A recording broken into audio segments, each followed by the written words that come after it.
Every kid should have access to circus.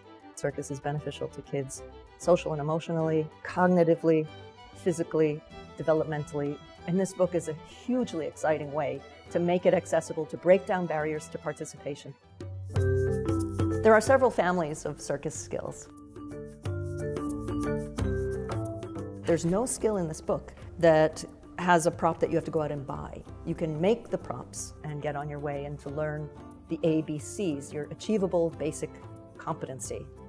You could talk about business and marketing through circus. You could talk about cultural diversity. There's science, there's physics. Circus could be a gateway into just a huge expanded learning experience. Learning from the printed page alone might not be enough for some readers. To get the best spectrum possible, I thought we should also have some video tutorials. I want the reader to be inspired and then to motivate them to try some more, to bring in some friends and get better and notice that the thing that you couldn't do is the thing that you can do. Circus belongs in the hands of kids. Thanks for watching, and please pick up your copy of the DIY Circus Lab for Kids by Quarto Books today, not tomorrow, like now. That would be great.